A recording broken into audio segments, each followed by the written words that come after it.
Hi, welcome to my channel, Mostly Knitting. If you're a returning viewer, thank you so much for coming back. And if you're new here, I'm Tash, and this is a podcast where I talk mostly about the knitting that I've been doing. And this week I actually have some crochet and some weaving. And I also put out regular tutorials. So it's Tuesday the 5th of August and I'm recording from Sydney, Australia. I have two finished objects this week, one I'm wearing and one I've given away. So I'll start with the one that I'm wearing. This is my Ophelia. So this is my version of the Rose Ophelia sweater, which is a very expensive sweater. It retails for $1,550 US, which at the moment is about 3,000 Australian. So yeah, very expensive, but it's beautiful. And I just was inspired to see if I could make a hand knitted version of it. So the yarn, I started with the yarn because that was obviously really important. The yarn that they use is a blend of merino and cashmere, but I wanted to use a yarn that I thought would sort of have the same kind of look and also have the same softness, and didn't necessarily need to have the cashmere component because this is just incredibly soft. So the yarn that I've used is white gum wool, and I've used the 10 ply version in the natural colorway, and this is what I have left. So I bought a whole cone, and this is about 300 grams left, and this weighs just over 700 grams.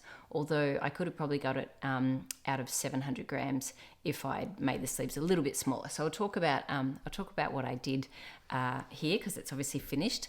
So I knit it bottom up mainly because I wanted some of the decreases to look like the ones in the design in the commercial sweater. And these, I'm really grateful to everyone who's sort of come with me on this journey and helped me out along the way with suggestions. And so a few people suggested these fully fashioned decreases, and I'll put a link to Stephen West's tutorial on how to do them. They're not hard to do at all, but just, sometimes a video is easier to understand than a written explanation. So there's, right leaning and left leaning here. So I did bottom up so that I could do those decreases. I also used these decreases to shape the back because that sort of mimics the line there. So often in a bottom up sweater, in an older pattern, you would do a sort of a stair-step bind off to get the shoulder shaping, or you could do short rows to get the shoulder shaping. But either way, you're sort of at the top you would have like a bound, like you're still working up, and the top would be a bound off edge. Whereas because this was done using decreases, this actually isn't a bound off edge. This is the side of the garment, and the only bound off bit was the bit at the back. So that was quite, it was just quite interesting to be able to do a different style of, bottom up shoulder shaping instead of doing short rows, actually just sort of decreasing to create the angle. So I did a 1x1 rib, like a tubular cast on the bottom. You can see that. And I did actually knit this inside out because I do find my ribbing is a little tidier inside out. And then worked up the body, split for the sleeves. I think I did the back and then did these decreases and then bound off there. Then I came and did the front. I'll put all of the details on my Ravelry project page, which a link will be in the description, but it's not a pattern. I just want to be really clear about that. It has no sizes. It has no real instructions except I cast on this needle. And obviously, for different people, it might be a different needle anyway. But I'll put all the things that I did, including probably the most detailed thing would be what I did at the neckline in terms of, and that was the fiddliest for me to sort of try to work out how many stitches I was going to leave at the front. And then these are just some slip slip knits and knit two togethers to get these decreases here. And then these here are the fully fashioned decreases. And yeah, then just working straight and a bind off. And then I mattress stitched the bound off edge to the side. I did video myself doing the second sleeve because I think I only had one. Anyway, I said I did, but I also would like to record a tutorial of it of doing a mattress stitching bind off to side with larger, like a large swatch using different colored yarn, because that's actually easier to learn from. So when I've got that done, I'll put that together with actually doing it on here and make it one video and release that. Hopefully that's not too far away. Other details. So the size that I did, like on my, I won't go through all the numbers here because that's a bit boring. You can just read it on the project page. But I did whatever I cast on, I then did decrease a little bit, like, because I could see there were some decreases here. So there are more stitches in the ribbing than there is in the body, so that it doesn't cinch in. It cinches in just a tiny bit. It's a 44-inch bust, which I'm 32-inch bust, so that's 12 inches of positive ease. The sleeves from the underarm, because they are straight down, so I've set them in. Oh, I should mention, this sleeve is blocked, this sleeve is not blocked, and the whole thing together is not blocked. So that seam might sort of just settle down a little bit once I've blocked it. What else was I going to say? The sleeves, where am I up to? That's what I was going to say. Measurements. The sleeves are 20.5 inches in length. I did them bottom up as well and seamed them in because I really wanted to have these exaggerated increases, which the pattern has. And I actually they just make ones every other round. But I'm happy with that. I did increase to 94 stitches. So the sleeve circumference is about 22 inches. It's very large. If, in hindsight, I'd probably make the sleeves just a smidge smaller. I'd maybe increase to maybe even 86. They are meant to be oversized, but I feel like even just proportionally, this distance from here to here is pretty close to this distance from here to here. Oh, maybe not too bad. I don't know. I asked my husband and he said, no, it looks great. So maybe I don't need, but like for me, I was thinking maybe just like little minor tweaks. The only other, I think, minor tweak that I would do is here I left live stitches, and I think it does make that pick up because I'm picking up stitches on a side or a bind off. I picked up and purled, so doing that looks just slightly different to purling live stitches. I don't know if you can see. It's just a little more pronounced. The other thing that I found quite interesting, and I was trying to figure out if I could do it, I did a fold over collar, and because I'm sort of knitting in this direction and down, the V's look like that, whereas on the commercial sweater, the V's look like that. They are shaped down. And I was wondering, do I care enough to try to figure out, I don't know how exactly they do that. Maybe they sort of do it from that direction and then, so the knitting is like from the different direction and then seam it down. I don't know exactly how that works because I'm not involved in the fashion industry and I don't know anything about machine knitting. But I thought, you know what, it doesn't matter. Like if my V's are going that instead of that, I think it's, the look is there. So what I would do though next time is I would actually, when I come across here, instead of leaving these stitches live, I would actually bind them off, and then I'd pick up and purl just like the other spots. And I really like the pick up and purl. I think you can see it really nicely on the back. Oh, it also has this nice, two stitch, what do you call it? Two purl stitch in the middle of the back. It's so lovely and soft and cozy. Oh, it's from here to here is 12.5 inches, and then from this back of the neck to the hem is 23.5 inches. So I wore it to work today. I'm just wearing it with, what am I wearing it with? Just sort of like tan pants, but sort of light beige pants. But you could, I'd probably just wear them with blue jeans or something on the weekend. I just can't say enough good things about it. I'm so happy. I'm so proud of myself. Like I'm fully chuffed at me persevering, because it's not the normal, like I really love knitting other people's patterns and just making slight tweaks. The learning curve for me to try to, and looking up resource books and figuring things out, it was challenging. And it's not like it's super, super hard, but I'm a bit like, I want to get it right. And one of the reasons I think the project was so successful is the yarn. So it has such a great stitch definition, and it's beautiful and soft. And it's my first time knitting with the white gum wool, but it definitely won't be the last. I have quite a bit left over, so I have to have a think about what I want to make with this. I was thinking the Lulu slip over, but I'm not sure if I have enough. 300 grams is 570 meters. So, and I'm also not sure if I want to use the 10 ply for that or the 8 ply. I can kind of see the Lulu slip over in the fairy wren color. So that's a really beautiful kind of plummy sort of maroonish sort of colour, which seems to be the colour of the season at the moment. Anyway, I've got a few different thoughts in my mind. They also have a silk merino blend, which I think in a few different weights. So I was thinking maybe the 4-ply version of that for a ripple camisole. Anyway, just I'm not up to the plan section yet, but I've just been thinking about it. So they sell their yarn directly from their website. You can get a shade card for free if you just get in touch with them. I'll put a link to their website in the description below, and they'll send you out a shade card so you can see the colors they have and you can sort of feel the yarn for yourself. So yeah, really, I'm so happy to have worked with it, and I'll definitely be purchasing from them before.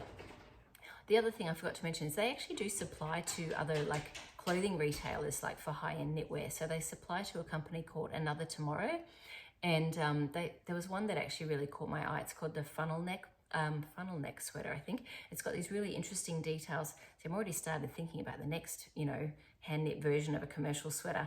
And this one actually uses white gum wool. So it's a ribbed sweater, and it has these really lovely details, sort of these decreases in rib down the bottom. But this was a big undertaking for me, so I'm not sure I'll do another project like this, probably not this year, maybe next year. But you know, of course, that caught my eye, and I was like, oh, look at that, that's beautiful. So anyway, I'm really pleased that white gum wool sells to hand knitters as well as to you know, commercial companies, because yeah, it's really lovely. So anyway, that's the yarn. Not sponsored, I purchased this myself, but I'm sure I will be buying more. My second finished object is a pair of Sportweight socks, and I don't have them to show because I've already gifted them to my mum, but I do have the leftover yarn. This is La Bien-Aimée Merino Sport in the colorway La Vie en Rose, and yeah, it's just beautiful, all pinks, but quite a lot of variation. I'll put a picture of the socks up there. They're just Sportweight socks with Gusset heel by Wendy Johnson, which is unfortunately not available anymore. But the construction is a Flegel heel, and if you look that up online, you'll probably be able to find a pattern that would be similar. It's pretty much just like a recipe, and the numbers just change, whether it's 4-ply yarn or 5-ply or 8-ply, and depending on what size you're making. Anyway, but I'm very happy to have those off the needles and gifted to my mum. Right, onto my works in progress. I have 3 new works in progress, and they are all roughly the same color. I'm obviously having a navy moment. This is another version of the Ripple Bralette / Camisole this is Madelinetosh MCN FIngering and the colorway Nocturne, which is a really lovely blue with some sort of green hints in it. You can sort of see in there a little bit. Yeah, I've made lots of progress on this already. I think this is about maybe even more than 5, but certainly unstretched, it's about 5 inches. I'll show you up again. It's such a nice yarn. This is a merino cashmere nylon blend. I cast on the same number of stitches as my other one. I actually grabbed it here so you could see.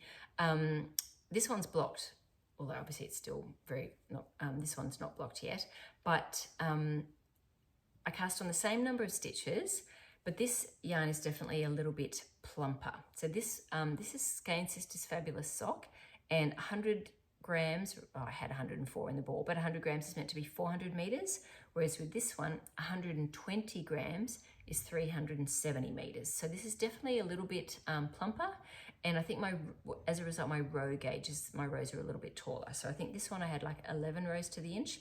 This one I'm expecting is more like sort of 9 or 10. The stitch gauge is a bit tricky anyway because it's just so stretchy, but you know, if you sort of put one against the other,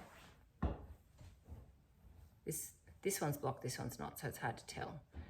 Yeah, how can you tell in ribbing anyway? But it's obviously going to fit. That's the nice thing about this pattern. It's so forgiving. It's 3x3 rib. I bought the bralette, but I'm following this is the Ripple Bralette / Camisole by Jessie Maed Designs. I actually have 3 skeins, but I'll talk about that later. I'm only going to use 1 skein, I think, for this. I should be able to get it out of 370 meters. So yeah, I cast on 162 stitches using the 3mm needle, which is 2 needle sizes down, same as in this one. I think the difference will be I'll need less rows because my row gauge is taller, and it will be a little denser. So even when I stretch it out, it should have pretty good coverage, whereas this one's still fine, but yeah, I think that's going to be a little bit denser when you stretch that out. Anyway, it's another Ripple camisole. I was so happy with this one and so pleased with how it turned out. I cast on another one straight away. So it should, like, hopefully another week or two, that one should be done. You know, this is just such easy knitting as well, like knit 3, purl 3, knit 3, purl 3, all the way around. I'm thinking maybe the next one I might actually make it a little bit shorter and do the 1x1 twisted rib at the bottom. Anyway, I'm already talking about the next one. This one's only just gone on the needles, but that's my first new work in progress. My second new work in progress is a dress, which is very exciting. I haven't made a dress in a while, and I'm making the Millie dress by Sandnes Garn. And the yarn that I'm using is Sandnes Garn Alpaca Silk in the colorway 6081, which is this really lovely kind of midnight navy. On some, it looks grey in some pictures, but it's definitely a navy. So if you see it online and you're like, is that navy, is that grey? It's definitely a very dark navy. And yeah, it's really lovely yarn. I have used this yarn before in the Sophie scarf. I held it double. And yeah, it was really beautiful and lovely and soft. So this yarn was gifted to me by Sandnes Garn, and it's part of a collaboration with Yarnacopia for September. So Sandnes Garn is the featured yarn on Yarnacopia for September. So yes, this yarn was gifted to me and the pattern, and I've started already. This has just got the most amazing drape. It's so beautiful. It's 50 grams is 200 meters. So it's a fingering weight yarn, and the stitch gauge is 27 stitches. I'm on a 3mm needle. I am using a 3mm needle. When I blocked it, before blocking it was about 30 stitches, after blocking about 28, but I think as you know, stretching with wear, it'll end up around 27. So you cast on for the back and do a little bit of short row shaping and then work down. So this is like the armhole there. Then you pick up stitches along the sides for the front and work, you know, one front, other front, join, and then I'm working that down. And after that, then I think I'm going to join in the round, do the body. I'll just try and grab these needles so they don't clank and show you the, let's see, this is a bit tricky. I'll show you the back because you can sort of see the stitches better there. I'm not doing a good job of not clanging. I've got too many needles hanging off this thing. Isn't that pretty? Yeah, it's really beautiful. And yeah, lovely and soft. It's going to be, you know, perfectly next to skin soft. The thing that I'm a little bit unsure about with the dress is the sleeves. They're very rectangular. They sort of come out like a box rather than sort of molding down the arm. So I'm thinking about maybe modifying that and doing some like short row, like, you know, where you sort of pick up stitches for the sleeves and then do like a bit of a sleeve cap short row shaping. So that's just in the back of my mind because that's the one thing that I'm kind of not as keen on with the pattern. If I do that, I will definitely put all the details on Ravelry of what I did. I'm making the smallest size, which is, I don't know, I'll put it down below. And yeah, anyway, I'm obviously not super far at the moment, and with a 27 stitch gauge, it's going to take a bit of a while. Oh, looks a little bit sheer in that light, but that's only because I'm like holding it up to the, other than that, it's like if you put it on your hand, it's totally fine. So it's not sheer. Anyway, really beautiful and loving the yarn. So that is that's my second new work in progress. And my third new work in progress is another pair of socks for my mum. So these are DK. They look tiny, don't they? But they actually do fit my mum. I tried them on her foot. So this is toe-up socks with a gusset heel DK weight. That's a pattern that I've sort of written up myself, but I haven't put on Ravelry, and I just use it when I'm teaching classes on toe-up socks at Skein Sisters.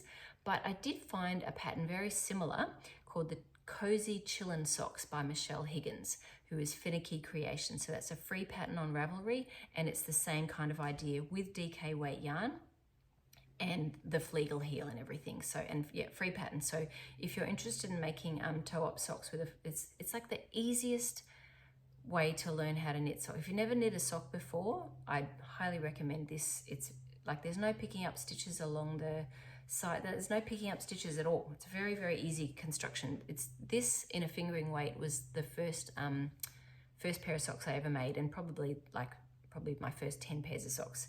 And I can make other socks as well. I don't really mind. I'm not sort of totally aligned to toe up. It's just that's what I learned on to start with. So that's kind of what I'm used to. So I cast on, I think, 16 stitches, increased to 40 stitches. I'm using a 3.5mm needle. So it's pretty dense, but you know, that means they're warm and they'll wear well as well. So I'll just show you up nice again. This yarn is Bendigo yarn. it's always the new yarn in stash that's very exciting, isn't it? The poor stash that's been in there for a long time. But anyway, my mum picked this out too, so so I'm going to use it for her. So that's the yarn itself, and these shouldn't take too long, obviously DK weight socks, but I've tried them on my mum at this point, and then I'll probably try them on again. Like I think because I've made her a 4-ply, now a 5-ply and a DK, hopefully I won't have to keep trying them on her, and I'll sort of have my numbers sorted. But yeah, I want them to fit, and she said that her Sportweight ones fit really well, so probably as a result of constantly trying them on. So anyway, that's my third new work in progress. My next work in progress is Sweater 67 by Astrid Troland, and this is part of a kit that was gifted to me by UNRAVELLED. So the yarn is Uno, this main grey yarn is Uno, and that is like an alpaca, wool and polyamide blend, alpaca merino polyamide blend, and this here is 100% alpaca. I think it's Indicita brushed 14-ply alpaca. So the pattern itself, I don't know that I've really used the pattern much at all, except for the numbers for the cast on, and then I've ditched all of the garter across the body and on the sleeve. So I just set up it's a stockinette in the round raglan, and I got to the stitch count that I wanted for a 37-inch bust, so that's 5 inches of positive ease, so it's lovely, and it's just lovely and roomy. I left the body on holders while I did the sleeve, but I'm gonna have to go back and fix this sleeve. So I don't know if you can see, but this is actually tapered. So I had 62 stitches for the sleeve, and then I tapered down to 48. So just decreasing 2 stitches every 13 rows or so. And then I did a few more rows, and then this is on 6mm. The ribbing was on a 5mm, but it's actually like even bigger. It actually feels like it's flaring. So I think this is a heavier yarn, this brushed alpaca. So, and I can see even like as I'm wearing it, I can't even really like roll the sleeves up, which is just, that's not gonna work for me. So I just pinched the reason I've got the ends there is because I am gonna go back and redo the bottom of the sleeve. So I got to 48. I pinched this sort of here to where I think I'd like it to be, and then it will definitely stay up when I push it up. And I need to lose about 12 stitches. So if there's 48 and I need to lose 12, that's a quarter. So if I need to lose a quarter of my stitches, 4 needs to become 3. So I need to do a knit 2 together all the way around. So I'll just come back to just before I started the pink, do a knit 2 together all the way around. Then I did 1 round of the pink even, so that I didn't end up with the blips. And so just as in, sorry, when I say even, I mean, yeah, stockinette. And then 2x2 ribs. So I'm just gonna go back and redo that. Then I'll finish the body off, and then second sleeve last as usual. What else do I want to say about it? So this is from a kit on Unravelled. Unfortunately, the kit is not available at the moment. It is something that is rolling, like sort of they get sold out and then they come back again when they come back in stock, but it just won't be there on the website. I will put in my Ravelry project page how much of the Uno I actually use, because you can purchase the yarn individually. I think both of them, you can buy them from Unravelled apart from the kit. And you could either buy Sweater 67 from by Astrid Troland on Ravelry itself individually, and yeah, so you could knit this up without actually the kit being available on Unravelled. You just could purchase the yarn from there. If you do purchase the yarn, I have a code, mostly knitting 10. So if you use the link in my description, you get 10% off, and I would receive, because that's an affiliate link, I'd receive a small portion of the proceeds. So yeah, they have other kits as well. They have blankets, they have vests, they have shawls, they have socks, and they do sell yarn individually. And it is really lovely. This is going to be great in my wardrobe. So I've got the like this I want finished because I want to be wearing it, and I can wear this sort of more comfortably because I'm not going to be worried about like that cream Ophelia sweater. I'm so happy I finished it, but I was having blueberries for breakfast this morning, and well, with granola and everything, but I was so nervous I was going to drop something on it, whereas with this one, this is going to be my just throw over and, you know, can wear and not feel too worried about it, but it's also lovely and soft. So this is my my work in progress that I'm actually hoping to get finished by the next time I record. My next work in progress is a crocheted garment, and this is the Tropez sweater by Susanne Müller. And I don't know if I have it. I can't tell the right side from the wrong side, but I believe that's the right side. This is how it's going so far. I've done 15 rows. The yarn that I'm using is Bendigo Woolen Mills 4-ply cotton in the colorway Italian Clay. That's a 200 gram ball, and I have 2 of these, so hopefully that should be plenty. I'm making the smallest size, which is 38 inches.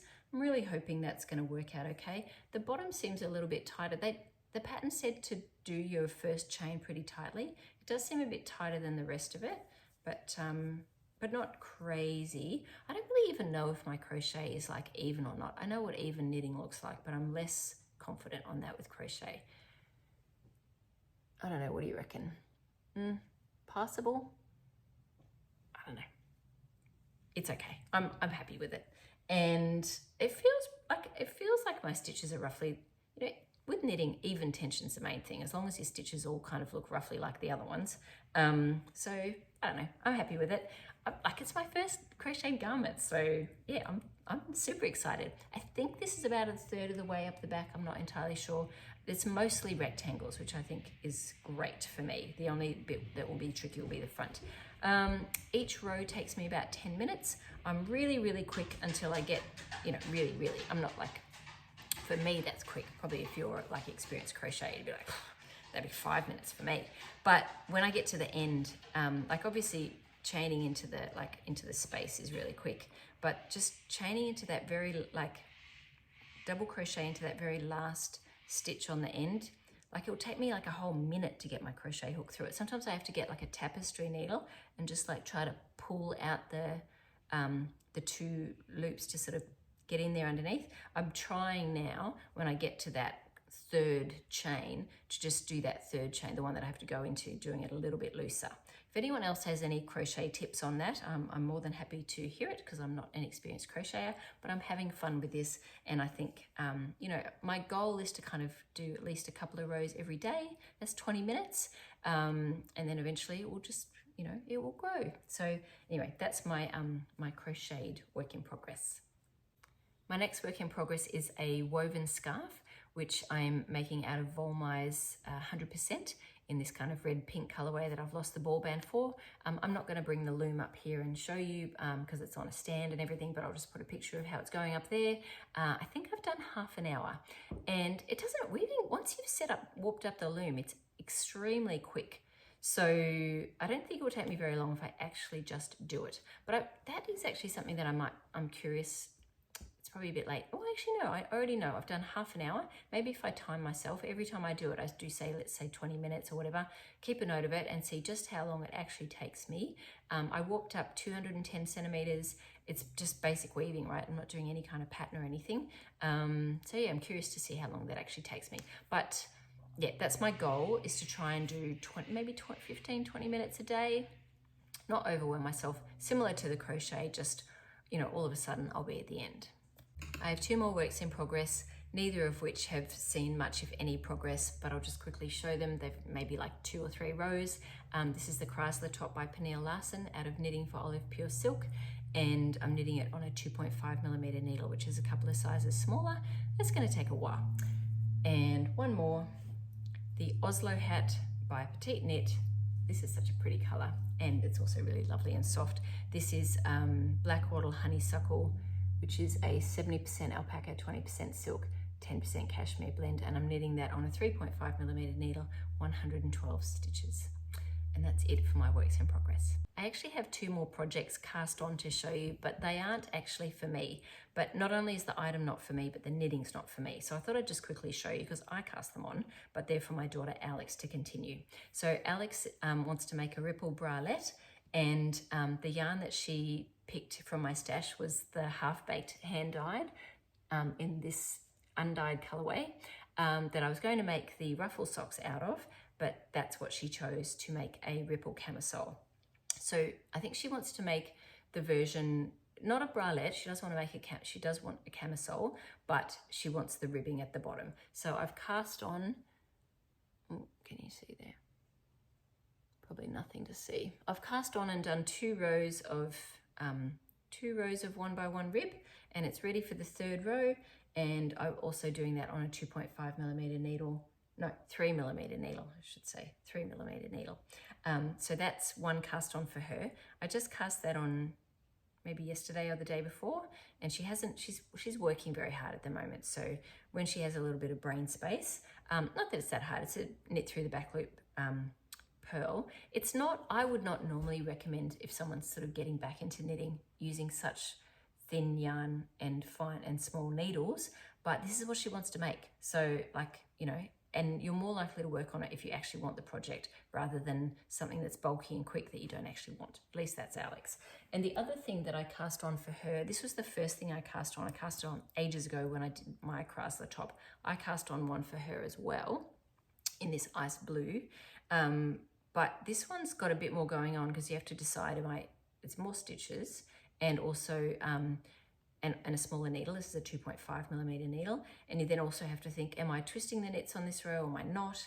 So this one was cast on maybe like a couple of months ago, but I think we decided that that would maybe be the second project, and we'll try the ripple camisole, because once we get past that 1x1 twisted rib, then it's 3x3 and it's pretty much plain sailing. So I have got 2 other cast-ons, but they're not for me. If and when she makes any progress, I'll show them here.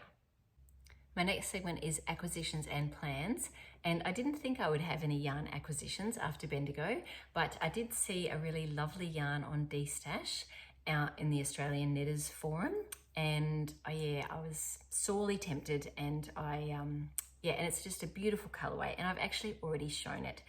It is this yarn that I'm making the ripple camisole out of, and I got 3 skeins of it. So this is Madelinetosh MCN FIngering and the colorway Nocturne. I've showed it in a ball, but that's it skeined up. And I just knew I really wanted I've got these white shorts with like a navy trim, and I've been wanting a navy blue camisole for it. So I knew this would be perfect. And I thought the other 2 would be fantastic for another dotted rays. So dotted rays is a really lovely shawl by Stephen West. When I've made it before, I've made it out of 2 skeins of fingering weight yarn. So so even though it's new to Stash, I knew exactly what I wanted to make with it. So that makes it a lot easier. And I've already started with one of them. And this one, I don't have a shawl on the needles. Maybe I could just start that anyway. Then I am spreading myself a little bit thin, so maybe I won't start that right away. I might get a few things off the needles, and then I might, maybe when I finish this, so I don't have 2 projects with this on the needles. There's an idea. I'll finish this and then go to this one. Anyway, so that's a, and it's a plan too. It's an acquisition and a plan. And the other acquisitions are 2 patterns that were gifted to me. So the first one is the Hope Top by Gudrun Fesl, and Karen gifted that to me. So thank you so much, Karen. This is like a beautiful top knit at a 26 stitch gauge. The yarn that was used was there were 2 versions. One's a merino silk linen blend, and the other one is a cotton alpaca blend. But it's kind of a yarn that I'm not as familiar, or at least I've never tried and don't even know where you'd get it from. But I've seen people use Knitting for Olive pure silk, and so I think something like that, or Knitting for Olive cotton merino, could be a really nice choice. So that that's a beautiful pattern. So thank you so much, Karen. I'm very excited. I really, really love the trim around the neck. And the other pattern, which is very similar, is the Winnie Top by Lily Kate France. And Graciete gave me that, and that also has that really lovely lace detail around the edging. So I just think it adds a really lovely feminine touch to a tank. So it's not just a basic V-neck tank. It's got this sort of little one. I think the Hope Top has like cables, and the Winnie Top has like a lace.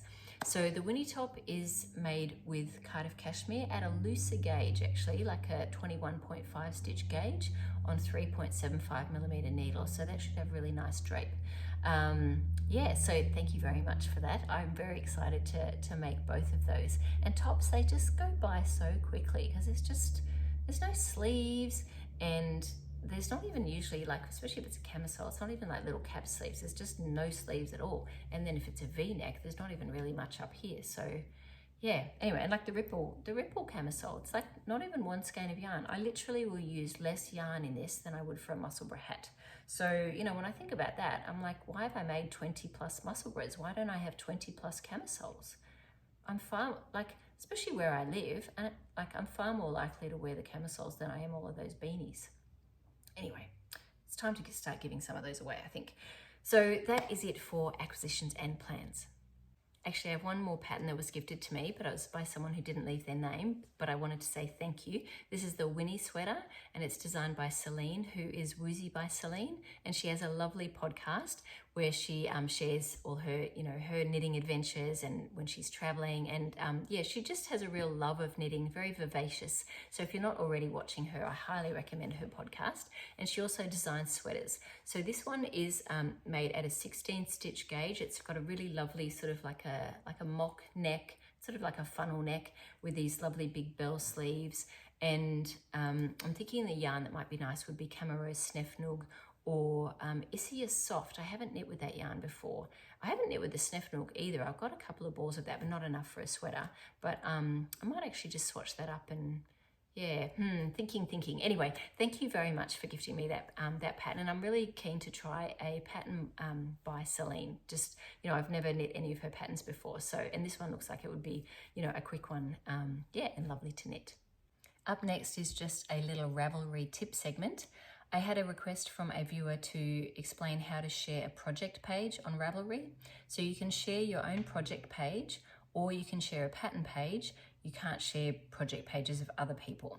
So if you go to your projects on Ravelry, and so if you go to your projects and then you select a project that you are making, and then on the top right, you've got edit project and then you've got share this. So if you click on share this, you have an option where you can either share it via Ravelry message where you send a message directly, or you click on share this page with others. Now the default is Ravelers only, but I'm going to switch that to public. And then when I switch that, up pops like a link, which I can then highlight and Control C, just copy that. And then that is what I would put in the description below the video so that people can then click on it and go straight to Ravelry. And you don't have to be a Ravelry user to be able to see that. So then that way people, even if they're not on Ravelry, can actually access my notes for something. If you wanted to just link a pattern, you can go to the pattern, and then at the top right as well, where it's you've got favorites in projects, share this, you just click on share this, and it automatically pops up with something that you can then highlight and copy and share. So that's how you would share a project, a pattern page. Unfortunately, you can't share anybody else's projects. Hopefully that was helpful. That's it for the crafting content of the video.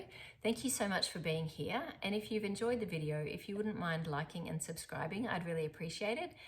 If you like it, that may help others to know about the podcast. And if you subscribe, you'll hear about it when I post a new video.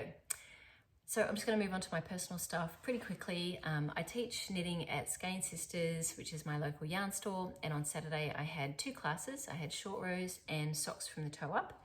And in the short rows class, I had a student who has been in a couple of my classes before.